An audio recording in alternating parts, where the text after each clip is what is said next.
The cat is out the bag. People look at this picture and they say Clark is getting an early start on recruiting. Head coach Stephanie White is so against Caitlin Clark. She's getting battered night in, night out, pushed around, battered. Her confidence has been destroyed by coaches. Recreate Iowa. Build a new team around her. Caitlin either need to get the hell out of Indy, because it's very, very clear that Stephanie White is not the right coach for Caitlin Clark. Stephanie White do not want Caitlin Clark to shoot the ball. If I have 2 back-to-back in a row, like I'm probably going to launch a third. Your confidence just builds. This team doesn't go anywhere without Caitlin Clark being Caitlin. There's so many things that are going wrong right now in Indiana with how this Caitlin Clark shit has been working out, and it's one thing after the other after the other. Caitlin Clark is done staying quiet.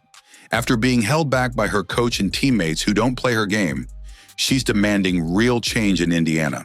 She sees that the Indiana Fever need help with getting players. They don't think she's worthy of building around. From building her own squad to calling out the betrayal, she's taking control. If you're 100% with Caitlin, drop a 100% in the comments.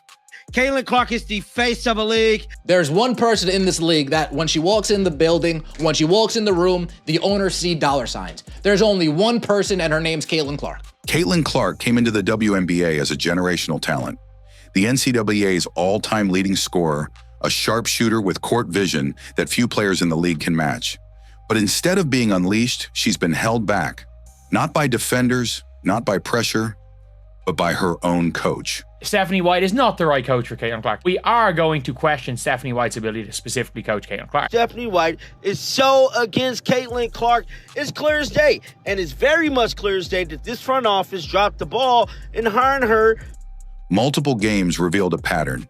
Caitlin would catch fire, hitting back-to-back threes, shifting momentum, igniting the crowd, and then suddenly stop shooting. Not because she lost her touch, because the coach told her not to shoot. This happened most notably during the Liberty game, where she hit 5 threes in the first half, then barely touched the ball in the second. And this is the game where Caitlin Clark hit 5 threes in the first half. This is the game where Caitlin was on like an all-time heater, and then randomly, she just stopped shooting. Even Caitlin herself admitted that after 2 or 3 made shots, most players are encouraged to keep firing, but she wasn't. If I have 2 back-to-back in a row, like I'm probably going to launch a third that maybe isn't advised by Steph, but like I got to get it up. And then if the third goes in, like you're just hot. I think as a shooter, like your confidence just builds and builds and builds. It's just coming off your hand better. The rim looks big. Instead, she was told to defer. Caitlin Clark went on Super Podcast and dropped major gems, bro. She let it be known that Stephanie White do not want her to shoot threes. To play it safe, to run a system that muted her strengths. White do not want Caitlin Clark to shoot the ball. It's clear as day. She want to run this motion offense. Coach didn't want her to shoot that three. And I understand, you can't tell a shooter not to shoot. That's not coaching, that's sabotage. That was Caitlin Clark speaking about Stephanie White not really wanting her to take shots. This isn't just speculation. Caitlin spoke out herself on a podcast, subtly but clearly expressing her frustration.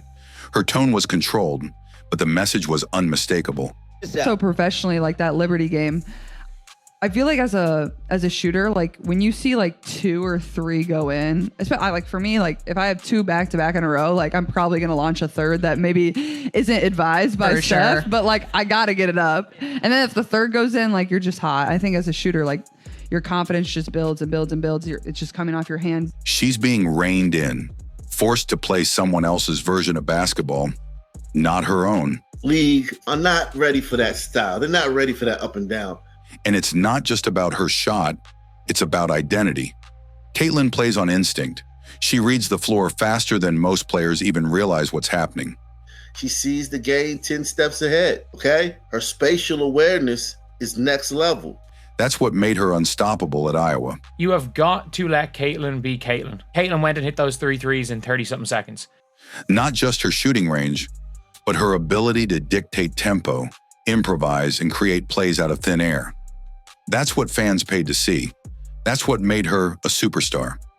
But instead of building around that, Stephanie White tried to turn her into something she's not. A role player in a rigid motion offense, where the ball rarely comes back around. The most painful part? You can see it affecting her confidence. Caitlin Clark, once fearless, now hesitates. She pump fakes shots she'd normally fire without thinking. She looks over to the bench instead of trusting her gut. That's not Caitlin Clark. Where she was like wide open on the 3-point line. She like pump faked and like nearly turned it over. I think she did turn it over because she was scared to shoot the ball. That's what happens when a player feels handcuffed by the very person who should be unlocking her. We can't see Caitlin Clark second guessing jump shots. Like, that's not good. The coach had a choice. Let Caitlin be Caitlin and dominate this league, or try to control the spotlight. And she chose ego. Stephanie White will be the reason Caitlin Clark is the reason they lose so many fans. I think Stephanie White in general, there has to be some sort of an ultimatum. She chose structure over instinct. She chose a system over a star. And now the consequences are playing out in real time. Her confidence has been destroyed by two genius coaches. Because this isn't just a coaching misstep. It's a betrayal. A betrayal of Caitlin's talent, of her potential, and of everything she represents for the future of this franchise. And Caitlin knows it. She's not saying it publicly, but her silence, her body language, and her refusal to conform tell the full story. Something has to change, and it starts at the top. If the coaching has failed Caitlin Clark, the roster around her hasn't done much better. It's not just that the Fever aren't winning, it's how they're losing. The pieces don't fit. The chemistry is off. And worse, the organization seems completely out of touch with what Caitlin needs to thrive. She wasn't drafted to be a puzzle piece. She is the system. But Indiana refuses to build around her. Let's start with the most obvious problem, basketball IQ. Caitlin came from Iowa, where every player on the court knew their role and understood spacing, timing, and unselfish play. That's not what she's found in Indiana. Instead, she's surrounded by teammates who constantly make poor decisions with the ball, ignore mismatches, and fail to create opportunities off the ball. It's not that they're bad players, it's that they don't play her game. Indiana Fever players have low IQ, basketball IQ. They don't understand the game. And that's a big problem when the best player on your team thrives on rhythm, flow, and precision. One of the few players who's actually been effective playing off Caitlin is Aaliyah Boston. Aaliyah is great playing off of Caitlin. She can make good decisions when Caitlin draws both defenders, passes it to Aaliyah. Now it's Aaliyah plus three other Fever members against three defenders. Aaliyah can make the right decision. When Clark draws defenders, Boston often finds herself in a favorable position and makes smart plays. That's the kind of synergy you can build around. Same with Lexi Hull and Sophie Cunningham. Role players who hustle, stay in their lanes, and don't try to hijack the offense. But beyond that, the rest of the team has struggled mightily to adjust. Lexi, Sophie, similar. But the rest of them, they're just not, there's no way you can recreate Iowa with that. Kelsey Mitchell, for instance, is a veteran who's used to being the primary option. For years, she was the focal point of the offense, even as the Fever lost season after season. And now, she's not ready to pass the torch. It's clear on the court. She'll wave off Caitlin in transition, force isolation plays, and break the flow when Clark is heating up. You can see the tension, and you can feel the disconnect. Kelsey Mitchell, she's struggling relinquishing that to Caitlin. Kelsey is not, you can't recreate Iowa with Kelsey. But it's not just individual players. The culture of the team doesn't reflect one built around a star. At Iowa, Caitlin had teammates who embraced their roles. Players who wanted to set screens, who wanted to get her open, who moved without the ball and knew how to space the floor. In Indiana, too often possessions turn into clutter. There's no spacing. Players stand around. Screens are weak or mistimed. And worst of all, Clark is frequently left stranded, dribbling out the shot clock or trying to force something out of chaos. It's telling that Caitlin is already reaching beyond the Fever locker room to find players who understand her. Her connection with Sabrina Ionescu isn't just about friendship. It's about basketball intelligence. She spent a lot of time with Sabrina. She's good friends with Sabrina. What Caitlin is really doing right here, she's trying to recreate Iowa. It's about finding allies who can see the game the way she sees it. She's trying to recreate the environment that made her great because clearly the organization has no interest in doing that for her. She sees that the Indiana Fever need help. with getting players. They're not good at it. They don't think she's a star. They don't think she's worthy of building around. They don't think she's worthy of consulting. So she's probably going out to do that herself. And let's not forget the draft. A golden opportunity for Indiana to make a statement of support. Caitlin's former teammate, Kate Martin, was available. She already had chemistry with Caitlin, understood her rhythm, and could have eased the transition to the pros. But Indiana passed, instead choosing players who barely made it through training camp. That decision spoke volumes. It wasn't about talent. It was about ignoring what Caitlin needed. Even more alarming, some of Caitlin's teammates are showing signs of resistance, not just on the court, but off it. During a recent protest involving team shirts, 0 members from Caitlin's circle were present. That wasn't a scheduling conflict. That was a message, a fracture, a team divided between old loyalty and a new face the franchise refuses to accept. And then there's the front office, who continue to send mixed signals. They praise Caitlin publicly, market her aggressively, and use her image to sell out arenas. But when it comes to building a winning roster around her, they fall flat. Time and again, they choose safe, familiar players over shooters, passers, and thinkers who could elevate her game. They want the profits that come with Caitlin Clark, but they won't give her the power to lead. Here's the bottom line. Caitlin Clark is not just a rookie. She's not just another player. She's the most transformative figure women's basketball has seen in decades. Because she's the all-time leading scorer in NCAA history. The fans know it. The media knows it. The entire league knows it. But her own franchise seems blind to it. And if something doesn't change, if they don't start building a roster around her style, her pace, and her vision, the damage could be permanent. Because this isn't just about stats, it's about trust. The Fever had the chance to build a dynasty, and instead, they've surrounded their superstar with a team that doesn't pass, doesn't move, and doesn't believe. A team on the up and up, this exciting team that was ran by one player, and a coach, it's sounding like a coach actively trying to stop what the player does well, what the fans want to see. And Caitlin? She's taking notes, quietly, sharply, and from the looks of it, she's getting ready to demand the changes no one else has the courage to make. Caitlin Clark hasn't called a press conference. She hasn't posted rants or demanded trades on social media. But don't let the silence fool you. She's making moves, strategic, quiet, and calculated. Because if the Indiana Fever won't give her the system she needs, Caitlin will find a way to build it herself. And every subtle action she's taken this season is pointing toward one thing. She's done waiting for this team to figure it out. Start with the photo that got everyone talking. Caitlin Clark and Sabrina Ionescu, side by side, laughing, smiling, locked in conversation. At first glance, it looked like 2 friends hanging out during All-Star Weekend. But insiders immediately saw it for what it was. A recruiting moment. Sabrina, a proven winner with a system that works, and Caitlin, the rookie already carrying a league on her back. They're more than friends. They're aligned mentally, stylistically, and professionally. They see the game through the same lens. And Caitlin's spending more time with people like Sabrina than with her own teammates. That's not accidental. That's intentional. Because Caitlin knows now, this roster isn't built for her. The coaching staff isn't fighting for her. The front office doesn't fully believe in her. So if they won't build it, she will. She's already finding players who fit her style. Ones who move without the ball, know how to space the floor, read the defense, and prioritize the team over ego. Not players trying to prove a point or protect their past reputation, but ones who understand the assignment, help Caitlin win. The players that she was most effective around didn't have huge egos, and they had IIQs. Remember, this is the same player who built her legacy at Iowa by playing with teammates who never made it about themselves.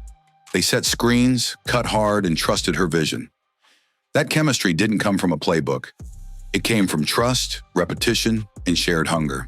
Indiana, they're nowhere near that.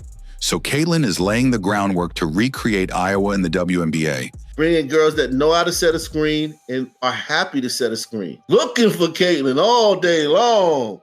Not by begging for it, but by outgrowing everything around her. Look at the all-star jersey protest. Nearly every high-profile WNBA player stood unified, wearing the same statement shirts, but members of Caitlyn's camp were noticeably absent. That wasn't a coincidence. It was a split, a silent declaration that she's no longer moving with the crowd, especially when that crowd refuses to move with her. It's a subtle sign that Caitlyn is drawing her own lines, setting her own boundaries, and refusing to be part of narratives she didn't write. Even her demeanor on the court has shifted. When teammates ignore her on fast breaks, she doesn't argue. When she's benched during key stretches, she doesn't react. When the offense breaks down into chaos and she's standing in the corner, watching helplessly, she stays stone-faced. But that quiet isn't acceptance. It's calculation. She's taking mental notes, watching who runs with her and who holds her back, watching who shares the ball and who dribbles out the clock, watching which coaches trust her to lead and which ones yank her the moment she steps into rhythm. The cat is out the bag, man. People look at this picture and they say Clark is getting an early start on recruiting. Head coach Stephanie White is so against Caitlin Clark. She's getting battered night in, night out, pushed around, battered. Her confidence has been destroyed by coaches. Recreate Iowa. Build a new team around her. And what about the front office? Caitlyn knows exactly what they passed on. She saw them skip over Kate Martin in the draft. Her college teammate, her security blanket, her basketball twin, the one person who already knew her moves before she made them. Instead, the Fever selected a player who was waived just weeks later. That wasn't just a draft mistake. That was a message. And Caitlyn heard it loud and clear. What's worse, the organization continues to downplay her star power, using her image to sell tickets while forcing her to conform to a system that chokes out everything that made her legendary. They use her to fill arenas, boost ratings, and sell merchandise. But when it comes time to build around her, they freeze. They choose familiarity over functionality, loyalty over logic. They expect her to carry the weight, then punish her when the structure collapses. Caitlyn either need to get the hell out of Indy. Because it's very, very clear that Stephanie White is not the right coach for Caitlin Clark. Stephanie White do not want Caitlin Clark to shoot the ball. If I have two back-to-back in a row, like I'm probably going to launch a third. Your confidence just builds. This team doesn't go anywhere without Caitlin Clark being Caitlin. There's so many things that are going wrong right now in Indiana with how this Caitlin Clark shit has been working out, and it's one thing after the other. This is deeper than basketball. It's about control. The Fever wanted the buzz of Caitlin Clark, but not the fire. They wanted the spotlight, but not the responsibility of supporting it. They wanted to market her, but not believe in her. And now the cracks are showing. Because Caitlin Clark is many things: humble, smart, and disciplined. But she's not naive. She knows the politics. She knows when she's being used. And now she's shifting. From franchise savior to silent architect. She's building her next move. Recreate Iowa. Don't weave her into a 6 in 2014. Build a new team around her. Whether that means reshaping the roster from within, forcing changes in the front office, or eventually pushing for a trade to a franchise that gets it, she's already setting the pieces in motion. What we're seeing is the beginning of a power play. And make no mistake, Caitlyn holds the cards. She is the reason this league is in every headline. She's the one breaking viewership records, selling out arenas, and turning casual fans into diehards. She brought a new era to women's basketball, and she's not about to let that momentum die in a system that was never designed for her to succeed. Caitlin Clark doesn't need to demand change with her words. Her play, her silence, her connections, and her quiet moves are doing all the talking. And if Indiana Fever doesn't start listening, she'll take her vision somewhere else and leave them behind. Because she's not just a player, she's the future. And the future is already rewriting the rules. Very, very clear. She was hurt. You just don't allow it to recover. You keep throwing her ass back out there. She keeps telling you she's good. Caitlin Clark isn't begging. She's not pleading. She's demanding. With every pass, every stare, every quiet refusal to fit a system that was never built for her. Your coach keeps lying and calling it a day-to-day situation. But in any case, it's not day-to-day. The coach tried to tame her. The roster failed to match her. And the front office underestimated her. But Caitlyn's made it clear, either the Fever change everything or she'll find somewhere that will. This isn't just a warning, It's a blueprint for a takeover because stars don't wait for permission. They take control, and Caitlin Clark is just getting started.